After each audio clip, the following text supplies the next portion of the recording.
Warriors pregame live brought to you by Comcast Business. Warriors in Memphis, Tennessee to take on the Grizzlies. And last night was 1-2 forget. It was ugly. 19-point first quarter, fell behind by 14 points. And then in the fourth quarter, it was all Zion Williamson and Sadiq Bey. You see the numbers right there.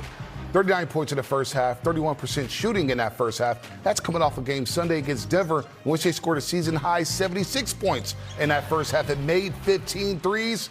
Yeah, they got to wash away that one. 13 turnovers as well in that first half. Here's what Steve Kerr had to say after the game, after they lost to the Pels.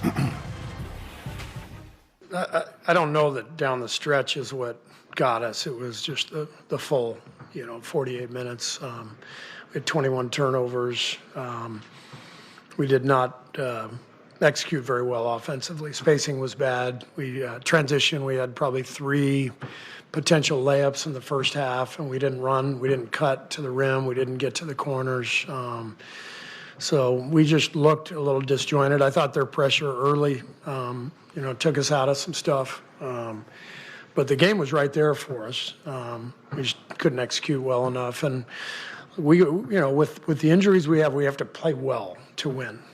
We have to play well, and I don't think we played well tonight. Did not play well last night. They dropped a tough one, and we've seen them lose to teams like that all season long. Just 2 games over 500. As we welcome in the Hall of Famer, two-time Emmy Award-winning Melton!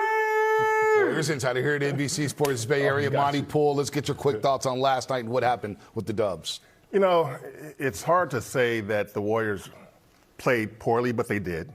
On the other hand, without Steph, without Jimmy, we know that every game is going to be a struggle. They won some games, but 3 times they had to have miraculous comebacks to win some of those games. And so most of the games they've lost. So you figure they're going to play the Pelicans. The Pelicans got a little lift because DeJounte Murray came back. You have a guy who's been down coming back, that gives you a little lift. Zion is a beast. We know that. And so I just thought the Warriors didn't come out to play early, try to catch up late. And we've seen that a few times.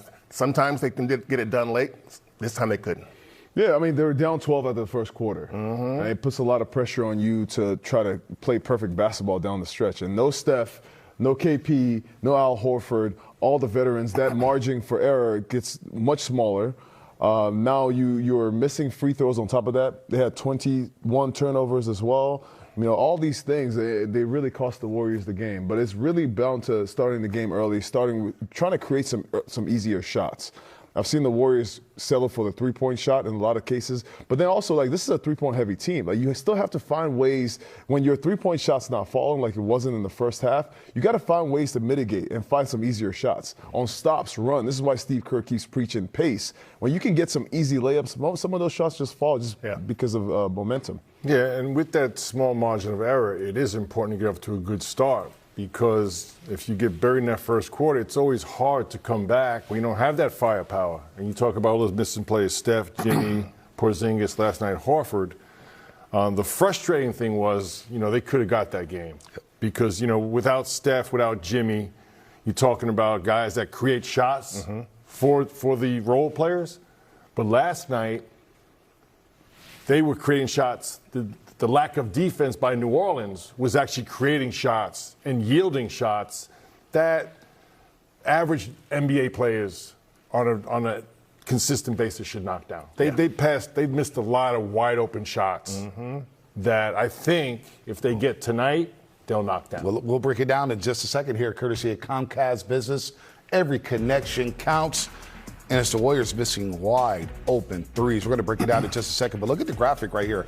Warriors shooting went uncontested last night against the Pelicans.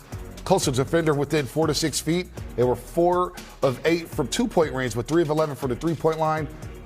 Closest defender 6+ feet. I'm talking 16 feet, 15 feet, 14 feet. They were 7 of 23. Hall of Famer, break it down.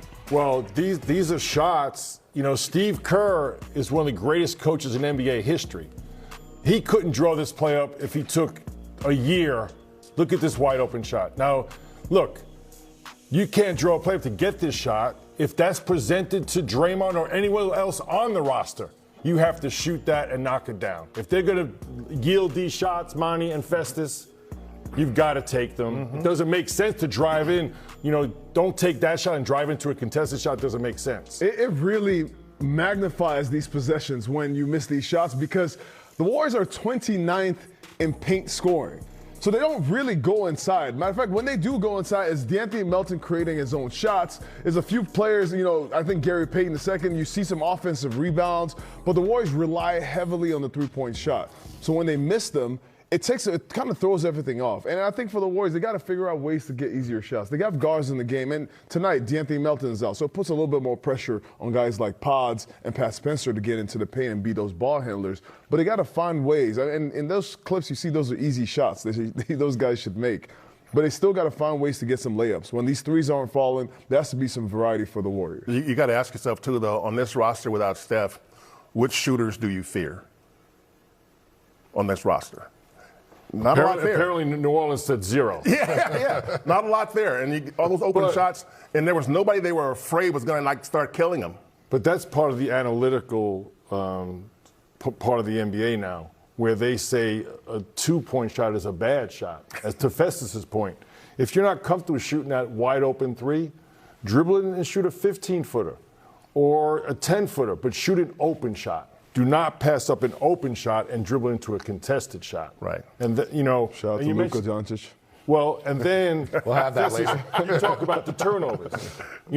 Fortunate for the Warriors last night, they had 21 turnovers, but the points off turns were even at 18. Yeah. But what it did, it took out the rhythm of those shots because you're coming down so many times and not even getting a shot on goal. So as the game wears on, you're not quite sure where those shots are coming from. Yeah. So, if they get those shots tonight, they'll knock them down. We're just doing the math, though. So of the 45 shots the Warriors got, 39 of those were open. At least defenders were 3 to 6 feet away, and there's 28 shots where the defender was 6 feet away from the guy shooting the basketball. So right now, that's maybe a confidence thing. I don't want to speak on shooting because I wasn't a shooter. I was a dunker. Mully, maybe you could speak to that. But that's something that I would really like to understand. Like maybe it's more pressure when guys are off you. News alert. It's a big part of basketball. This is the news alert. Put the ball in the basket is a big part of the NBA. Anthony Melton, who you mentioned, Fez, he's out tonight. And Draymond Green will not play the back end of a back-to-back. Remember, he missed Sunday's game due to a back issue. Yesterday, 11-7-6 for Draymond Green in the game back last night. Missed some wide open shots, but played a lot better in the second half. But how does that change things now, Monty, without D'Anthony Melton, who, was playing well offensively, although he wasn't shooting the 3-ball well. Just 5 of 20 over his last 2 games from 3, but overall playing solid on both ends of the floor. And, of course, your defensive captain, Draymond Green. Yeah, Melton is pretty much right now their best offensive impact player. Because he shoots the 3, but not great, but good enough. But he also attacks the rim. He'll go in the paint. Last night, I think he shot 9 free throws. So who else in this roster is going to give you that? Yep. And that's the thing. It's like I'm looking at him and going, he knows, A, he's playing for a contract. B, he knows Steph is down. He knows Jimmy's down. So he knows his team needs something. He's saying, I'm going to try and do it. And last night he had 28. Shot not great, but shot okay.